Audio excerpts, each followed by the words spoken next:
네, 안녕하십니까. 덕꿀입니다. 어제는 하루 쉬었고요. 금요일에 이어서 오늘 영상을 올려드리게 됐습니다. 일요일이고요. 내일부터 이제 본격적으로 새해가 1월 2일에 시작은 했지만 하루 개장을 하고 이제 또 이틀 쉬었죠. 그래서 이번 주 월요일 1월 5일 내일부터 좀 본격적인 2026년 장이 시작이 될 거라고 보는데, 지난 금요일에 반도체 주들이나 뭐 이런 2026년에 조금 좋을 것이라고 좀 평이 높은 그런 업종들의 회사의 주가들이 조금 올라간 것 같아요.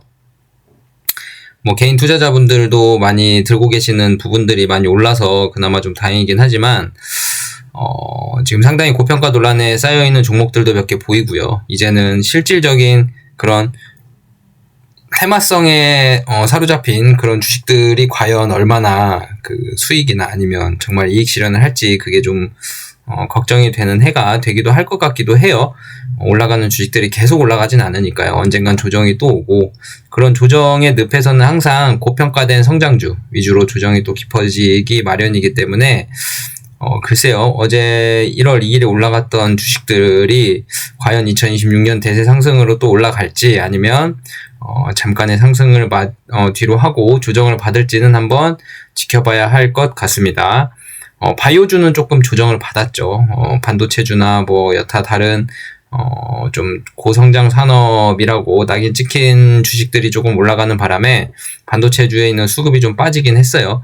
뭐 물론 셀트리온 같은 경우는 2026년 전망을 조금 높게 보면서 상승을 이어가기도 했고요. 그런 셀트리온의 급등으로 인해서 바이오 수급이 글로 다 쏠렸는지는 모르겠지만 아무튼 조금 조정을 받았습니다.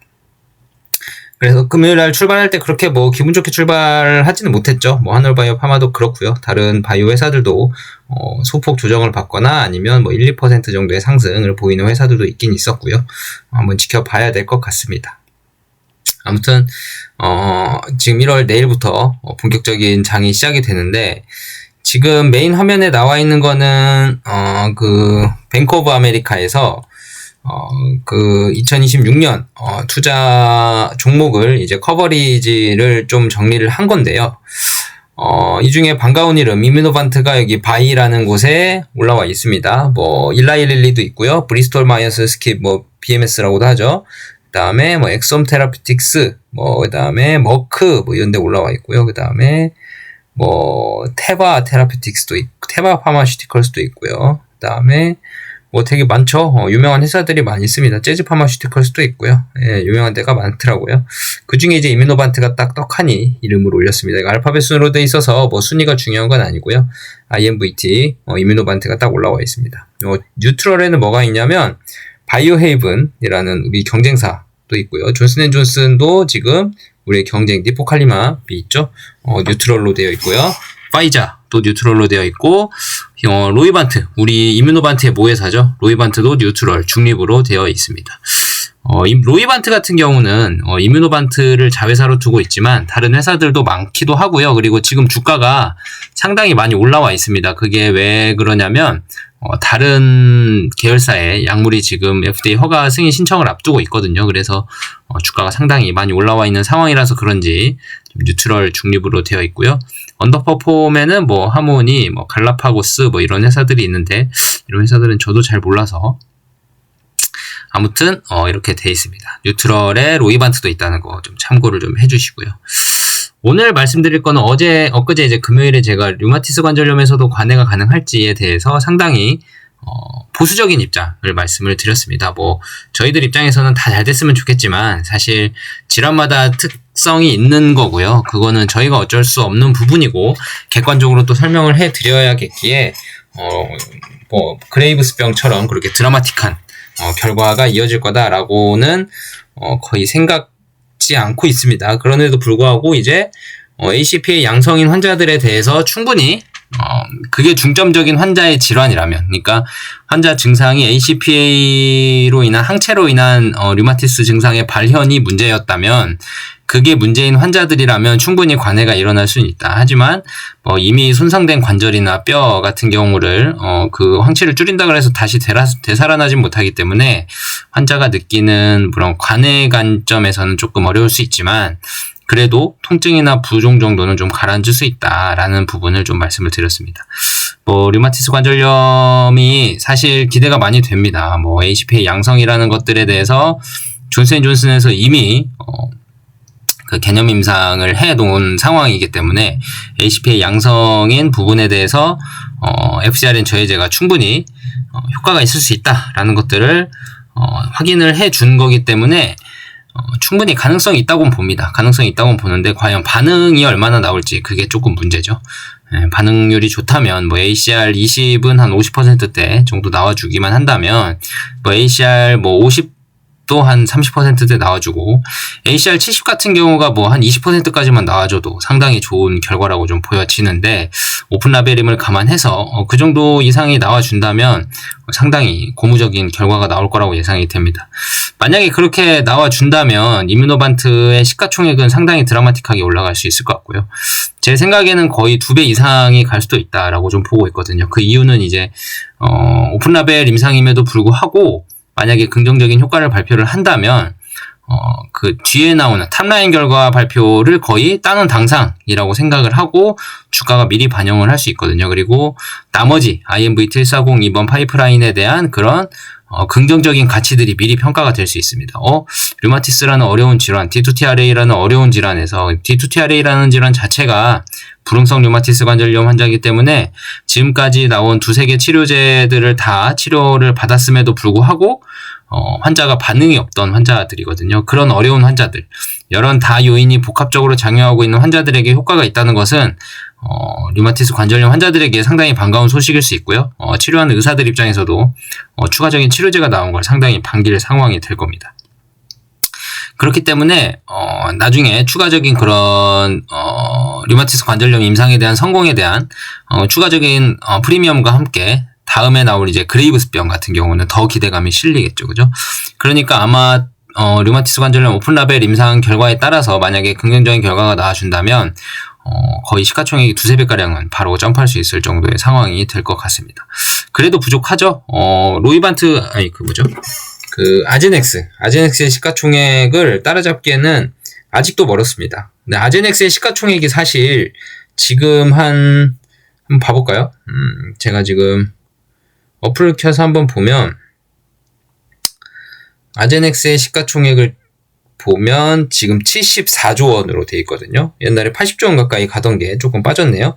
74조 원 가까이 되는데 이게 지금 중증 근무력증과 CIDP 치료제 정도가 나와 있는데도 지금 74조 원 정도거든요. 물론 다른 임상들도 많이 동시다발적으로 진행을 하고 있어서 그런 프리미엄 가치까지 있을 수는 있지만 사실 아제넥스는 프리미엄 가치를 조금 빼도 되는 게 지금 임상의 TED도 실패를 하고요. 예전에 그 PV 천포창도 실패를 했고요. 많은 실패를 거듭하고 있습니다. 그럼에도 불구하고 조금 프리미엄이 만약에 껴있다면 안 껴있으면 MG랑 CIDP 치료제만으로 지금 74조 원이 간 거면 너무 높은 프리미엄 같거든요. 그래서 이게 조금 만약에 그런 프리미엄이 껴있다면 지금 거품이 좀 빠져야 되는 상황이지 않을까라는 생각이 좀 들고요. 그리고 이뮤노반트의 데이터가 긍정적으로 나오면 나올수록 아제넥스는 상당한 경쟁사 리스크가 부각이 되기 시작할 겁니다. 결국은 그림은 만약에 이뮤노반트가 류마티스 관절염에 효과가 좋게 나온다면 상당히 드라마틱한 시가총액을 보일 것 같고요. 아제넥스는 상당히 드라마틱한 시가총액 하락을 보일 수도 있겠죠. 그래도 이뮤노반트가 시가총액을 따라잡는 거 이상으로도 달릴 수 있는 상황이 이제 류마티스 관절염에 대한 시장입니다. 그 이유는 MG라는 중증 근무력증 치료제 시장이 지금 아제넥스가 투여하고 있는 환자군이 한 2만여 명 정도 되는 걸로 좀 파악이 되거든요.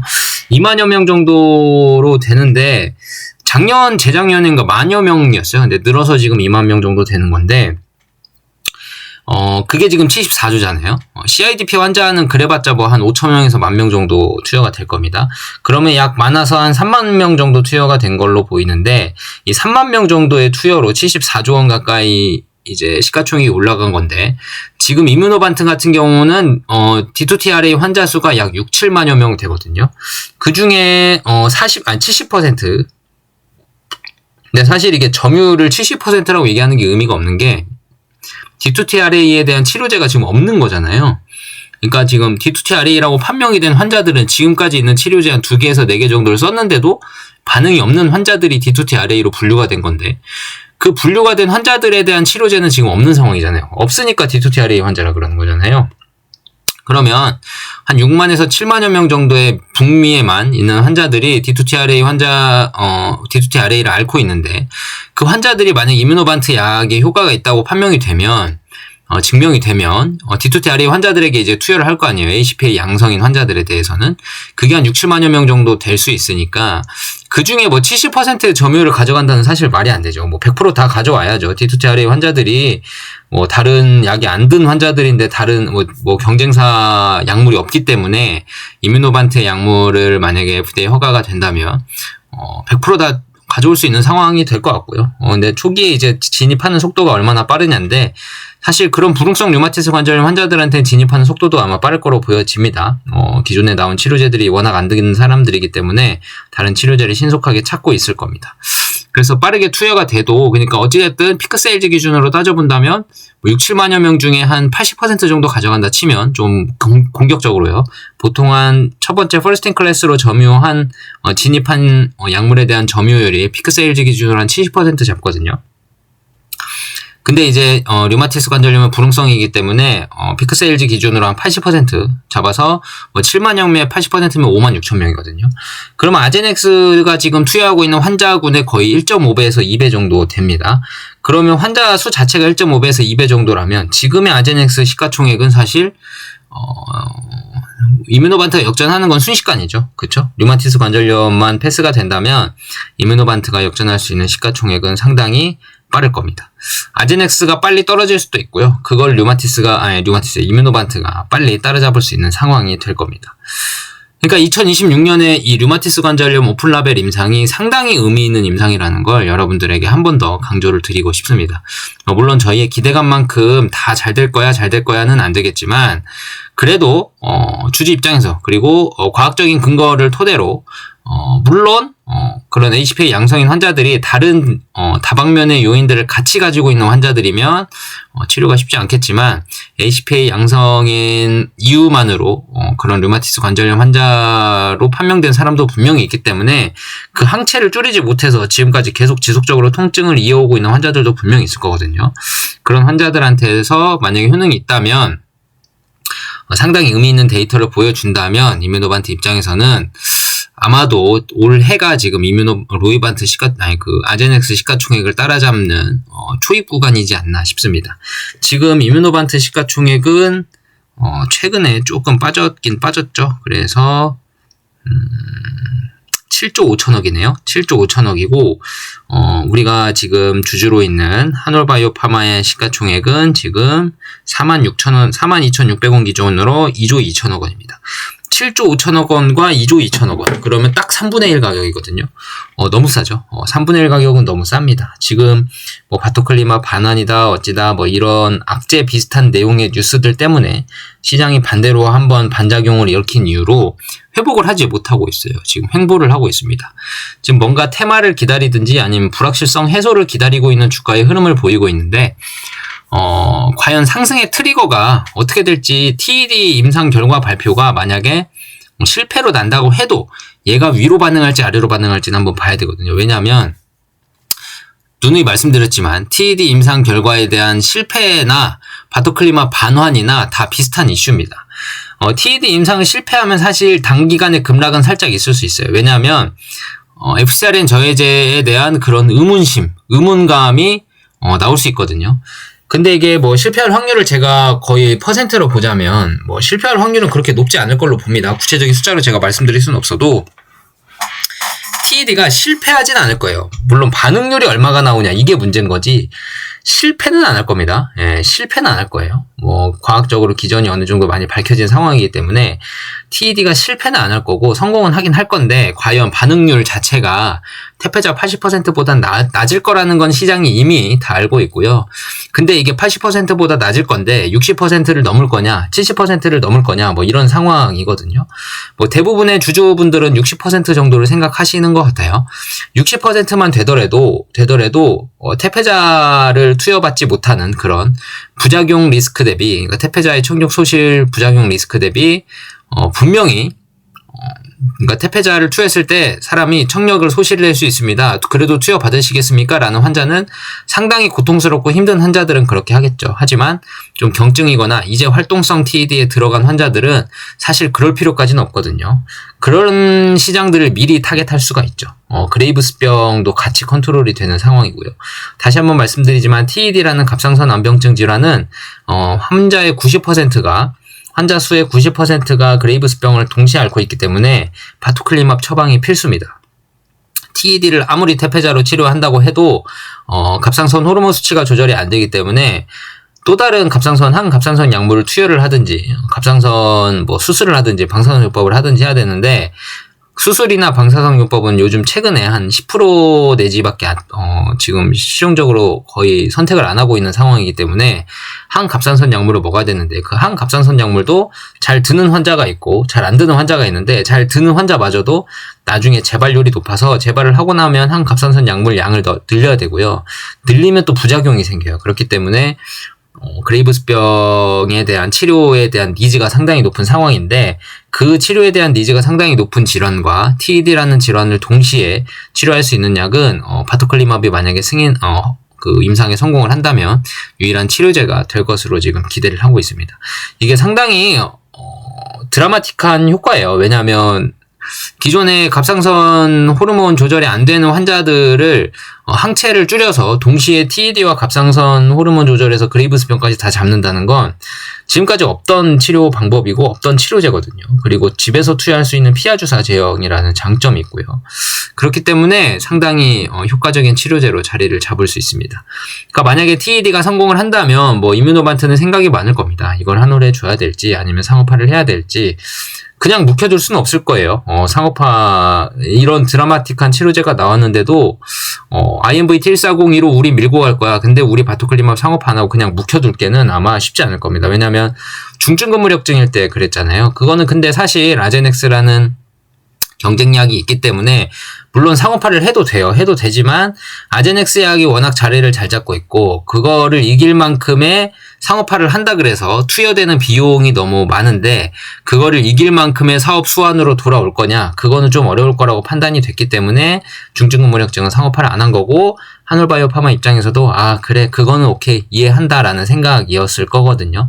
그래서 지금 그때 3월달부터 지금까지 작년 3월부터 지금까지 2026년 지금까지 계속 TED에 대한 얘기 상업화 진짜로 하자라는 얘기를 두 회사에서 충분히 논의를 하고 있었을 것 같고요. 그런 논의 단계에서 지금 3월부터 12월까지만 따져도 지금 9개월이잖아요.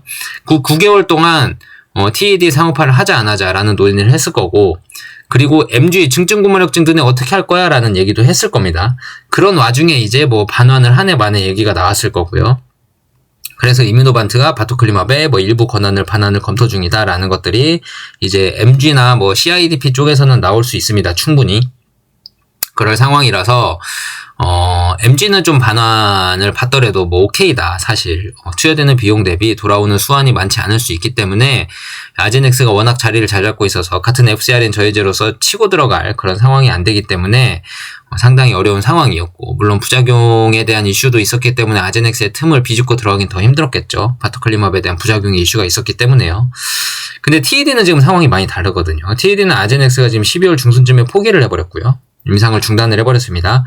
그것도 FDA의 권고를 받고 이건 더 이상 효과가 없을 것 같다라고 생각을 하고 판단이 돼서 이제 임상을 중단을 했는데 과연 이 FcRn 저해제의 TED가 진짜 문제인 건지 아니면 그 그레이브스병처럼 갑상선 호르몬 수치를 드라마틱하게 그러니까 임계치 이하로 떨구지 못해서 TED에 대한 임상을 실패를 한 건지 그건 좀 지켜봐야 되는 사안이고요.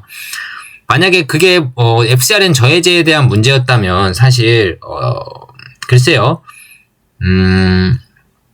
지난번 이뮤노반트가 입증했던 바토클리마브로 TED 임상을 입증을 했던 그 POC 임상에서는 그 이뮤노반트의 바토클리마브이 그 TED 질환 환자들에게 상당히 유효성을 보였거든요. 그렇기 때문에 FcRn 저해제만의 문제는 아닌 것 같다. 하지만 아제넥스가 임상을 중단을 한 건 FcRn 저해제만의 문제가 아니라면 용량에 대한 반응 정도가 너무 낮기 때문에 증상의 효능 발현이 상당히 낮은 수준으로 됐기 때문에 임상을 중단한 거 아닌가라는 생각을 들고요. 효능이 없는 건지 아니면 태폐자 대비 워낙 떨어져서 그런 건지는 제가 모르겠지만 태폐자 대비 워낙 떨어지더라도 유효성이 있었으면 임상을 진행을 했을 텐데 그러지 않은 걸로 봐서는 아마 유효성을 제대로 충족을 못했을 수 있다. 그게 지금 IgG 감소 농도에 따른 차이로 보여져요. 지금까지는. 제가 판단했을 때는 그렇습니다. 하지만 뭐 까봐야 알겠죠. 아무튼 지금 TED 시장은 워낙 다르다. 아제넥스가 임상을 중단한 상황이라서 경쟁약이 임상을 중단을 했고 이뮤노반트나 하놀바이오파마는 그렇다면 상업화를 안 할 이유가 없기 때문에 왜냐면 MG 때는 경쟁약 때문에 못했다 쳐도 지금 TED는 경쟁약이 없잖아요. FcRn 저해제에서 하놀과 이뮤노반트가 독단으로 갈 수 있는 상황이고 더군다나 그레이브스병까지 컨트롤이 가능한 상황이기 때문에 만약에 이제 IMV-T140에 대한 그레이브스병 전략을 좀 나중에 판매 전략을 좀 수정을 하더라도 이뮤노반트가 바토클리마브를 먼저 상업화를 해서 자리를 잡는 것도 괜찮은 방법이다 싶고 근데 어찌됐든 아이메로프로바트로 만약에 나중에 추가적으로 들어오더라도 그건 TED가 아니라 이제 그레이브스병 환자들에게 들어오기 때문에 TED를 앓고 있지 않은 그레이브스병 환자들이면 아이메로프로바트로 충분히 가능성이 있거든요. 그 환자군도 워낙 커요. TED의 질환 환자군보다 그레이브스병 환자군이 워낙 크기 때문에 그게 한 30만 명 이상을 잡고 있잖아요. 30만 명 이상을 잡고 있는 환자이기 때문에 아무리 바토클리마브를 상업화를 한다고 해도 그레이브스병 상업화에 영향을 줄 만큼의 그런 바토클리마브이 많은 시장 사이즈를 가져갈 거냐 또 그건 또 아닌 것 같습니다. 그러니까 이뮤노반트 입장에서 상당히 좀 뭔가 고민이 많아지는 타이밍인데 사실 하놀에 바토클리마브를 반환을 하고 하놀이 다시 재기술 수출을 다른 대형 제약사에다 하는 게 이뮤노반트에선 훨씬 더 리스크일 수 있어요. 대형 제약사가 들어오기 시작을 하면 이 판도 자체가 바뀌어버릴 수 있거든요. FcRn 저해제 뭐 바토클리마브의 부작용이 어느 정도 있긴 하지만 컨트롤 가능한 수준이라는 걸 다 이제 임상적으로 증명을 다 해버렸기 때문에 상당히 대형 제약사 입장에서는 FcRn 저해제를 부작용이 있다는 이유로 조금 싸게 그나마 싸게 좀 가져와서 나머지 시장을 다 잡아먹어버릴 수 있는 그러면 하놀이 이뮤노반트의 IMV-T140E도 팔고 대형 제약사의 바토클리마브도 팔아서 그 둘의 경쟁이 생겨버리면 하놀 입장에선 더 땡큐죠. 둘의 경쟁으로 서로 매출을 더 일으키려고 하기 때문에 하놀 입장에서는 앉아서 누워서 떡 먹기만 하면 됩니다. 아무튼 그런 것 때문에 로이반트나 이뮤노반트는 대형 제약사의 하놀의 바토클리마브 약물이 빠져나가는 걸 원치 않을 거예요. 그래서 TED라는 질환을 그러면 임상 성공해놓고 그냥 바토클리마브를 묵혀도 되냐? 그러면 이제 하놀이 가만히 안 있죠. 그쵸? 그때는 하놀이 좀 더 적극적으로 나가도 된다고 저는 봅니다. 왜냐하면 너무 큰 시장성을 잃고 있는 상황이고요. 북미, 유럽까지 하면 상당한 시장성이고 일본도 있잖아요. 그죠? 일본은 뭐 하놀이 알아서 진행을 하면 되긴 하지만 북미, 유럽이라는 TED 시장을 선점을 할 수 있는 기회가 있음에도 불구하고 이뮤노반트가 아이메로프로바트에 적극적으로 지원을 하겠다는 생각으로 바토클리마브를 안 한다면 사실 하놀 입장에서는 그러면 로열티나 그레이브스병도 지금 다 된다는 보장이 없잖아요. 근데 바이오는 100%가 없으니까 뭐 물론 임상적으로 증명이 되어가고 있긴 하지만 바이오는 100%가 없습니다. 나중에 그레이브스병 실패하면 TED 상업화 그러니까 TED 상업화를 했으면 TED 상업화로 인해서 벌어들인 돈이 계속 생길 텐데 TED 상업화 안 하다가 그레이브스병까지 실패해버리면 하놀은 이제 얻는 게 하나도 없어버리거든요. 그렇기 때문에 이뮤노반트나 로이반트 입장에서는 바토클리마브를 안 하고 싶어도 하놀이 가만히 있지 않을 겁니다. 그래서 하놀바이오파마가 만약에 바토클리마브 임상이 성공을 하고 유효성이 입증이 됐다면 사실 안 할 명분이 이뮤노반트나 로이반트가 안 할 명분이 부족하다. 예. 안 할 거면 바토클리마브 다 내놔라 라고 하는 거죠. 하놀이 오히려 우리 다 내놔 우리가 팔 테니까 다 내놔 할 겁니다. 아마. 그러니까 상업화를 그냥 아니야 우리는 판권 우리가 갖고 있고 우리가 안 할래 라고 묵혀두기에는 명분이 없는 거죠. 사실 정말로 그 이유가 약물 다 임상 우리 돈 우리가 투자해서 우리가 임상하고 우리가 성공했으니까 우리가 묵혀둘 거야는 사실 그거는 파트너사로서의 계약관계에서도 충분히 이유가 될 만한 상황이 아닙니다. 그거는. 우리 돈 투자해서 우리가 성공했으니까 우리가 묵혀둘게. 판권에 대한 권한이 있는 거지, 바토클리마 물질에 대한 권한은 한올이 가지고 있거든요. 그렇기 때문에 내놔 할 수 있습니다. 너네 계약 안 하고 너네 계약 이렇게 성실히 하기로 했는데 너네 상업 안 할 거면 그럼 내놔. 우리가 상업할게. 내놔 할 수 있는 겁니다. 물질 내놔, 우리 거 내놔 할 수 있는 겁니다. 왜냐면 계약 의무사항이 위반이 될 수 있기 때문에. 그럼 로이반트 입장에서 안 줘 할 수도 있죠. 너네 주면 대형 제약사에 팔 거잖아. 안 줘 할 수도 있습니다. 그게 될까요? 저는 쉽지 않다고 봅니다. 예. 그냥 단순 땡깡처럼 보이거든요. 무슨 명분이 있습니까? 그게. 그쵸? 그러니까 만약에 그런 상황이 생기진 않겠지만, 이뮤노반트, 로이반트가 무슨 잡회사도 아니고 시가총액 몇 조 원씩 가는 회사고, 그리고 사실 미국에서 7조 원 가까이 가는 바이오텍 회사가 그렇게 크다고 말할 수는 없지만 그래도 꽤 등치가 커져 있습니다. 로이반트가 하도 자금을 잘 돼가지고요. 그리고 로이반트 자체도 시가총액이 상당히 높은 걸로 알고 있는데 한번 볼까요?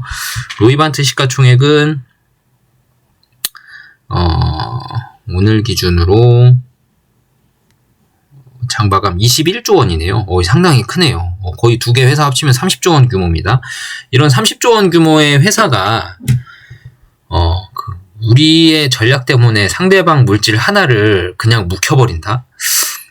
이거는 사실 누가 파트너사를 하려고 해도 나중에 상당히 리스크로 작용할 수 있어요.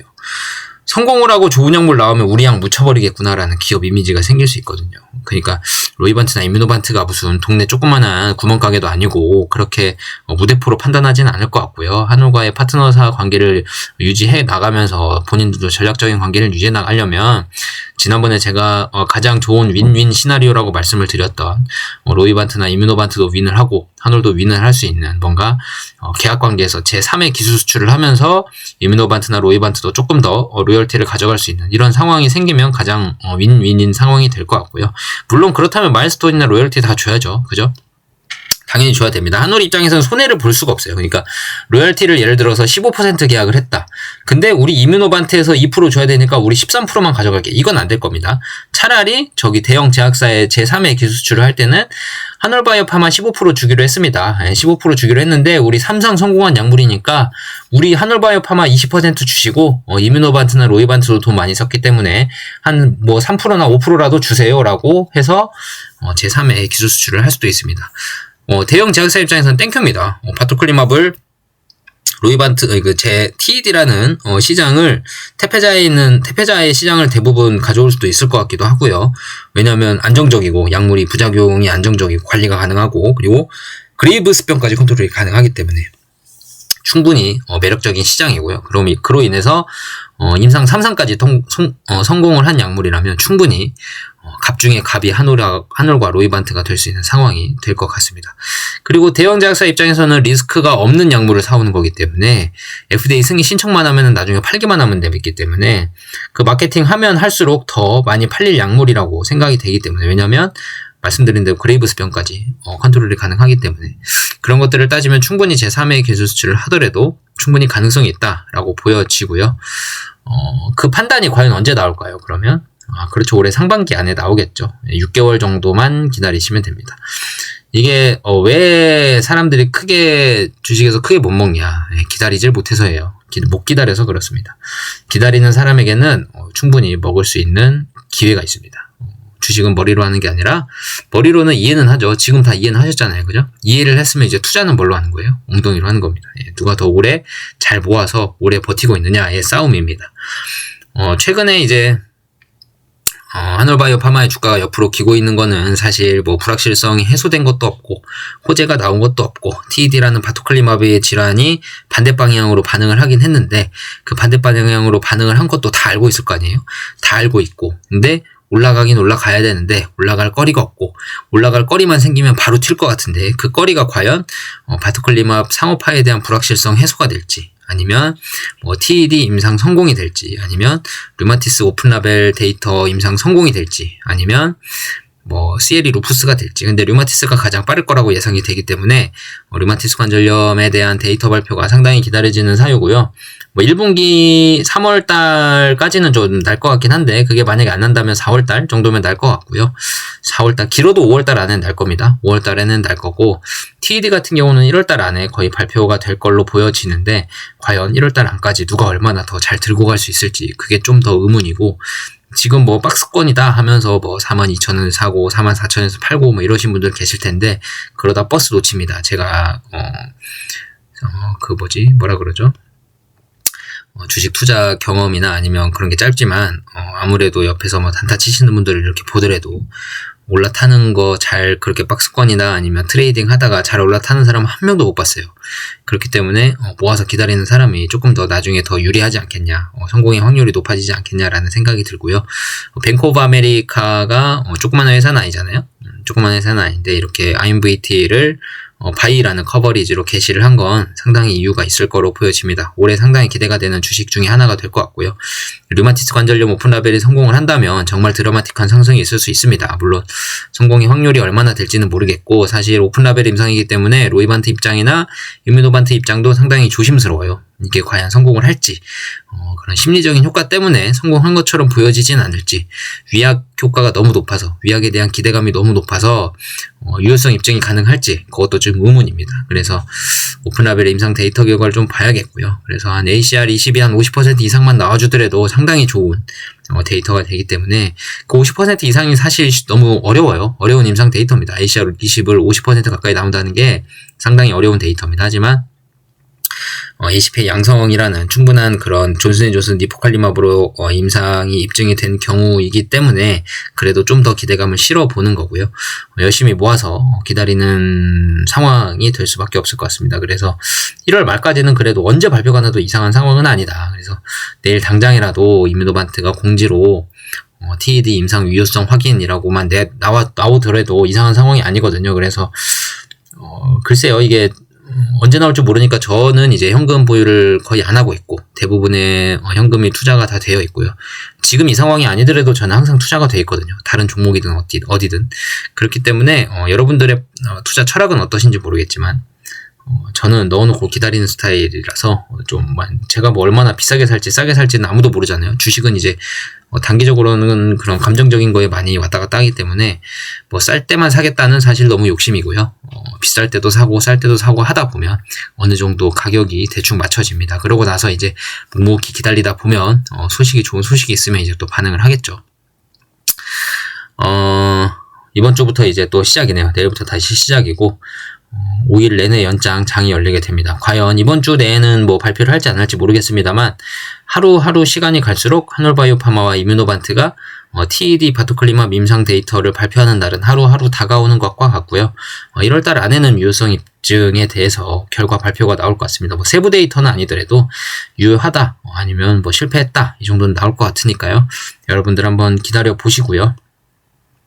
유효하다 하면은 이제 상반기에 대한 기대감이 확 올라가고, 왜냐면 바토클리맙에 대한 기대감이라기보단 그 FcRn 저해제라는 그 타겟에 대한 기대감과 함께 아제넥스에서는 실패했던 TED를 이뮤노반트는 성공했다라는 그런 프리미엄까지 얹어서 상당히 많은 평가가 또 이루어질 수 있고요. 그에 더해서 류마티스까지 긍정적으로 나온다면 정말 상반기에 얼마나 올라갈지가 기대까지 되게 만드는 상황이 될 겁니다. 그러니까 뭐 무조건 다 성공한다고 생각은 하진 않습니다. 뭐 당연히 다 성공을 했으면 좋겠지만 실패를 할 수도 있습니다. 근데 뭐 투자하는 입장에서는 그거를 알 수가 없기 때문에 그게 바로 투자의 매력이기도 하고, 만약에 내가 공부해왔던 투자해왔던 회사가 내 철학과 투자 철학과 어울려져서 그런 장기간의 기다림 보유의 그런 뭔가 그 투자자로서의 마인드로 기다리다가 내 회사가 잘 됐을 때 그 회사의 성장이 나의 주식 가치를 올려주고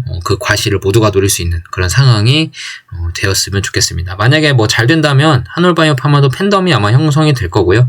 그때부터는 뭐 알테오젠이나 뭐 리가켄바이오, ABL바이오 뭐 그런 뭐라 그러죠? 또 뭐 있죠? D&D 파마텍이나 뭐 이런 팬덤이 있는 회사들처럼 그렇게 막 매도가 많은 물량이 나오진 또 않을 상황이 있어요. 또 그리고 떨어지면 또 사는 사람이 생기거든요. 결국 그런 회사들은. 그렇기 때문에 글쎄요, 올해 상반기가 제가 봤을 때는 그 퀀텀 점프의 시작의 초입 아닌가. 그 용수철을 확 움츠렸다가 탁 놓으면 팡 튀잖아요. 그 확 움츠릴 때가 지금 아닌가라는 생각을 좀 해보는 시즌이 된 것 같습니다. 만약에 이번에 테드나 류마티스 임상이 조금 성공적으로 된다면 그 용수철이 한 방에 팍 튀는 그런 상황에 놓여 있지 않을까. 올해 상반기가 상당히 기대가 되고요. 하반기는 이제 류마티스 관절염이 탑라인 결과 발표가 이제 하반기인데, 하반기에 만약에 탑라인이 나오더라도 저번에 오픈라벨, 이번 상반기에 나올 류마티스 오픈라벨 결과가 좋다면 하반기 탑라인은 당연히 좋을 거라고 거의 예상이 될 수 있기 때문에 미리 주가가 반영을 해서 하반기는 오히려 상승폭이 조금 더 줄 수 있어요. 그렇기 때문에 하반기부터는 또 다음 그레이브스병을 또 생각을 하고 있겠죠. 그렇기 때문에 상반기가 상당히 주가의 트리거가 되기에는 상당히 좋은 모멘텀을 가지고 있는 상황입니다. 여러분들도 한번 그렇게 생각을 해보시고 영상은 이것으로 마치겠습니다. 오늘은 뭐 투자 철학 관련된 얘기도 했고 유미노반트에 대한 지금 현재 상황 관련된 얘기를 했는데요. 앞으로 잘 되겠죠, 그쵸? 예, 저도 응원합니다. 여러분도 같이 저희가 응원한다고 뭐 달라지진 않겠지만 그래도 주주의 입장에서 같은 배를 타고 항해를 하고 있는 선원들의 입장에서 잘 되길 기원하겠습니다.